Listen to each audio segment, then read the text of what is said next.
So this was the driver of 2024. I would say the people's driver, if I'm honest. Like, Ping is very much a people's brand. G430 10K max. I also wonder what the head cover game's gonna be like next year. I mean, let's get down below in the comments, poll on what was your favourite head cover. I mean, I got a couple here. We've got the QI10, we've got the GTN. I know that won't be being replaced, but I quite like the QI10. I like the indents. It feels a little bit more premium than this, if I'm honest with you. Yeah, and this little embossed area. Anyway, it's nothing about head covers.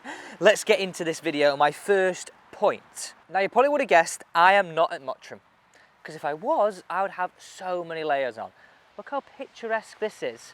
We are at Dom Pedro Golf Resorts, and this is the Millennium Golf Course in Villamora. Oh, is the third hole? Yes, the third hole. Can't remember what hole we're on here, but it's the third hole. It looks very narrow, but very, very picturesque. I'm looking forward to hitting this tee shot. So, my first point. I actually honestly think Ping need to do this. Let's look at what Cobra brought in 2025. We leaked this video. They've got their Adapt sleeve. Lots of adjustability in here. Now, over the years, this is not something Ping have really had.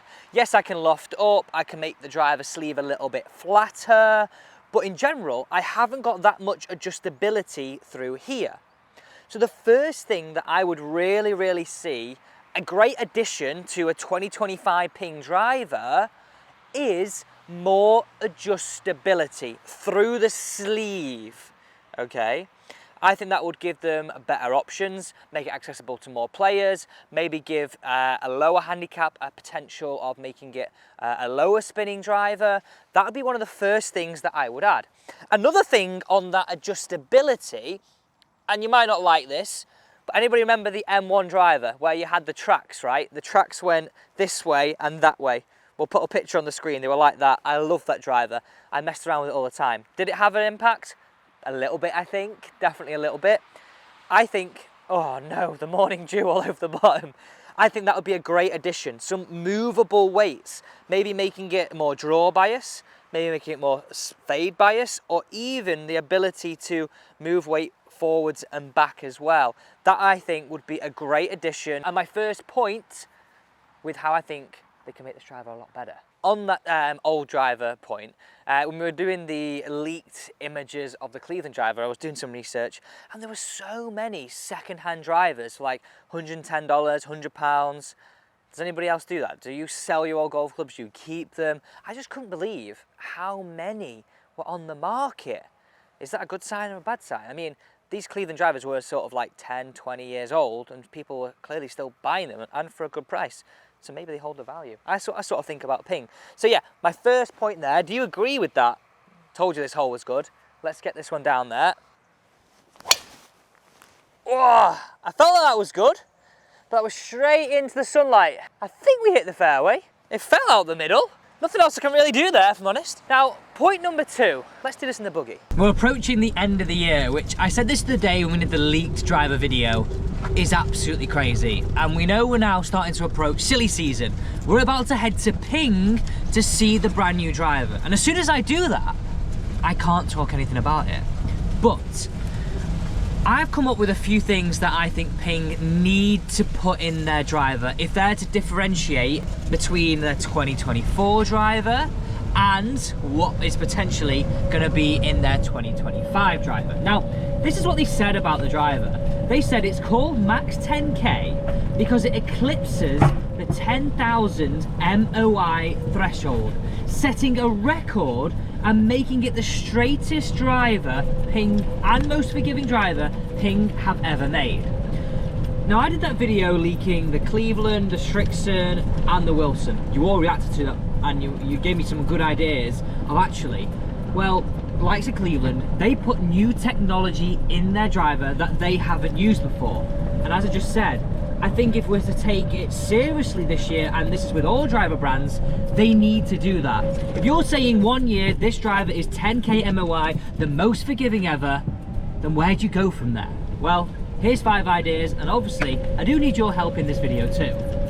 Well, this was a pleasant surprise. I hate tee shots like that. You know, when you go straight into the sun. Like, I mean, that looks beautiful back there, but straight into the sun, early morning, you're like, just please go straight. You end up looking for it. Anyway, I guess the reason why I feel I can give the opinions on this driver is I gamed it for part of 2024. Now I would say this, when I did game it, I felt very, very straight with it, but I didn't feel it was the longest.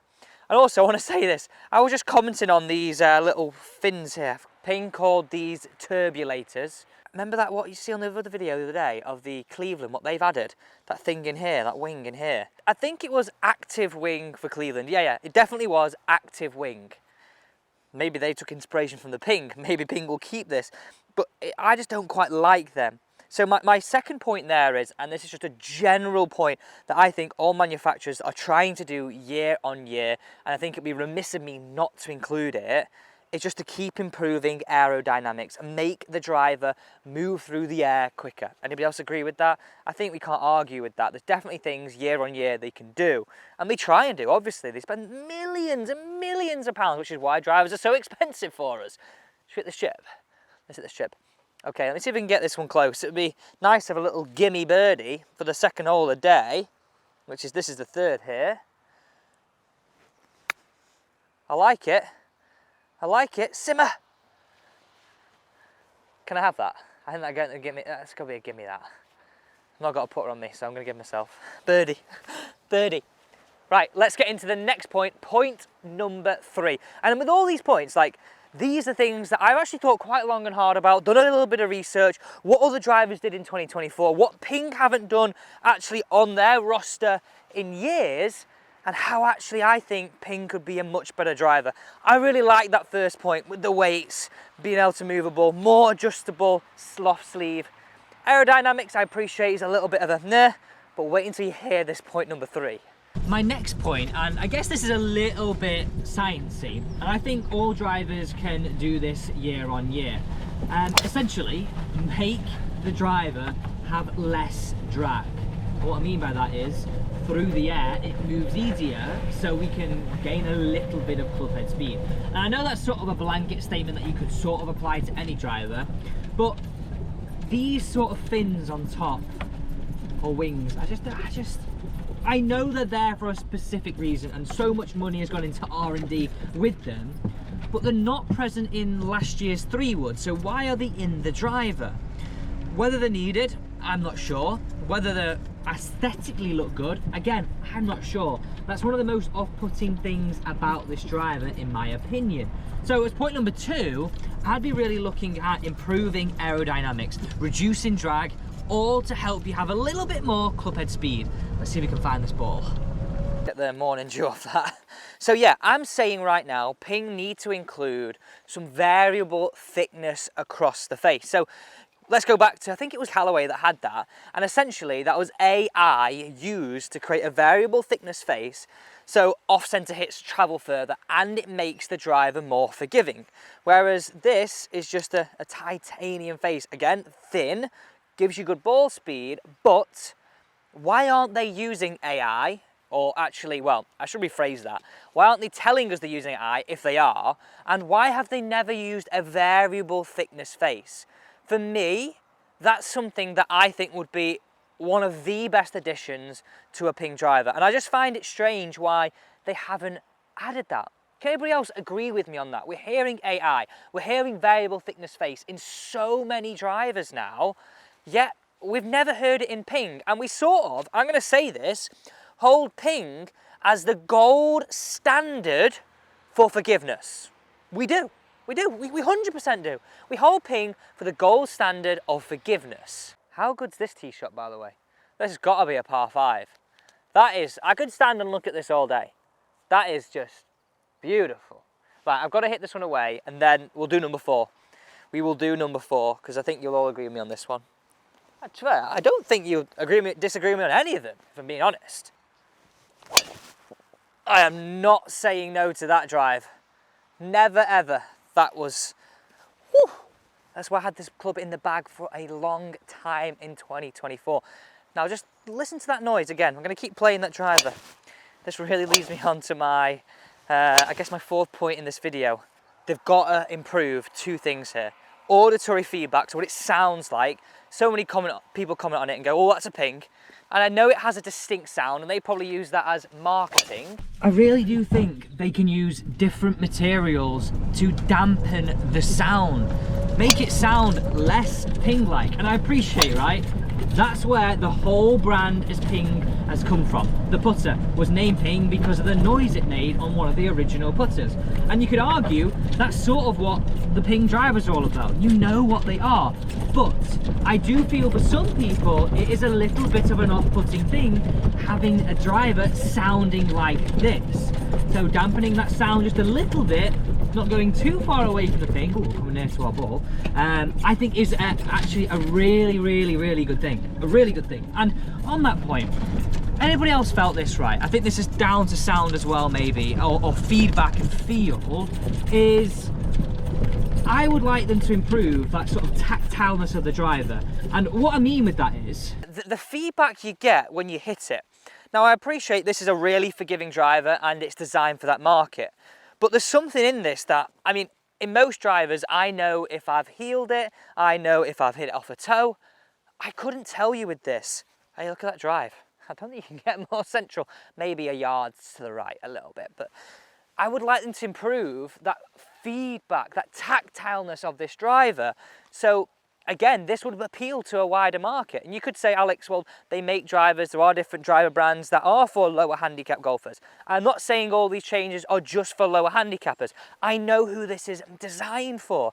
But essentially, I think it would really improve the driver having a bit more tactile feedback. Again, these are ideas. I have no idea how they're going to bring that in, but I think that's going to be a good addition if it was to come in the driver in 2025. Oh, I've not said this. What do you think the name is? Is it going to be anything like 430? Is it going to be 435? Is it going to be 450? Where are we going with this? I don't know. Wow, what a view. Some of the villas on here, by the way, it's been manifesting. They should see the size of them. Okay, so this gives me the final point, and this could be a bit controversial because I know you Ping fanatics out there will be like, nope, they don't need to change it. Nothing needs to change. But the aesthetics for me need improving. I've already mentioned these turbulators. I think they need to go in some way, shape or form. I much prefer the look of the 3-wood in that. I think also this sort of look where you've got the carbon effect and you can sort of see that ridge on the line. And again, forgive me if I'm wrong on this, the fairway wood didn't have that. I would like to see it sort of merged more in.